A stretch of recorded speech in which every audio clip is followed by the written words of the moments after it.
ಇನ್ನು ಮುಡಾ ಹಗರಣದಲ್ಲಿ ಸಿಎಂ ಸಿದ್ದರಾಮಯ್ಯ ಶಾಮೀಲು ಅನ್ನುವಂಥ ಒಂದು ಮಾತುಗಳನ್ನ ಈಗ ಮತ್ತೊಮ್ಮೆ ಬೆಂಗಳೂರಿನಲ್ಲಿ ಬಿಜೆಪಿ ರಾಜ್ಯಾಧ್ಯಕ್ಷ ವಿಜಯೇಂದ್ರ ಪುನರುಚ್ಚರಿಸಿದ್ದಾರೆ. ಮುಡಾ ಬಗ್ಗೆ ಹರಿಹಾಯ್ತಾ ಇರುವಂತಹ ವಿಜಯೇಂದ್ರ ಸಿದ್ದರಾಮಯ್ಯ ಇದರಲ್ಲಿ ಶಾಮೀಲಾಗಿರುವಂಥದ್ದು ಗೊತ್ತಾಗಿದೆ. ಅಕ್ರಮವಾಗಿ 14 ಮುಡಾ ಸೈಟ್ಗಳನ್ನು ಅವ್ರು ಪಡ್ಕೊಂಡಿದ್ದಾರೆ. ಬಡವರ ಪಾಲಾಗಬೇಕಾಗಿದ್ದಂತಹ ಸೈಟ್ಗಳು ದಲ್ಲಾಳಿಗಳ ಪಾಲಾಗಿದೆ. ಸಾವಿರಾರು ನಿವೇಶನ ಉದ್ಯಮಿಗಳು ಮತ್ತು ಈ ದಲ್ಲಾಳಿಗಳ ಪಾಲಾಗಿದೆ.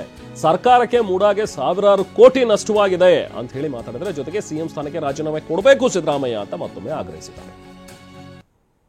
ಮೈಸೂರಿನ ಮೂಡಾ ಹಗರಣ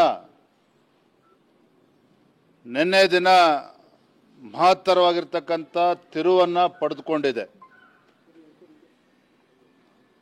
ಎನ್ಫೋರ್ಸ್ಮೆಂಟ್ ಡೈರೆಕ್ಟರೇಟ್ 300 ಕೋಟಿಗೂ ಹೆಚ್ಚು ಬೆಲೆ ಬಾಳ್ತಕ್ಕಂಥ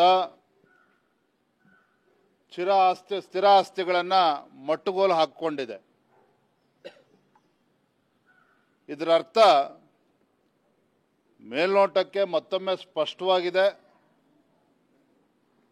ಮೂಡಾ ಹಗರಣದಲ್ಲಿ ಮುಖ್ಯಮಂತ್ರಿಗಳು ತಮ್ಮ ಕುಟುಂಬಕ್ಕೆ ಅಕ್ರಮವಾಗಿ 14 ನಿವೇಶನಗಳನ್ನು ಪಡೆದುಕೊಂಡಿದ್ದಾರೆ.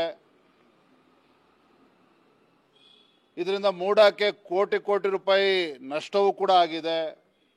ಜೊತೆಗೆ ಸಾವಿರಾರು ನಿವೇಶನಗಳು, ಬಡವರಿಗೆ ಪಾಲಾಗಬೇಕಾಗಿರ್ತಕ್ಕಂಥ ನಿವೇಶನಗಳು ರಿಯಲ್ ಎಸ್ಟೇಟ್ ಉದ್ಯಮಿಗಳಿಗೆ, ದಲ್ಲಾಳಿಗಳಿಗೆ ಸಿದ್ದರಾಮಯ್ಯ ನೇತೃತ್ವದ ಕಾಂಗ್ರೆಸ್ ಸರ್ಕಾರ ನೀಡಿರ್ತಕ್ಕಂಥದ್ದು ಸ್ಪಷ್ಟವಾಗಿದೆ.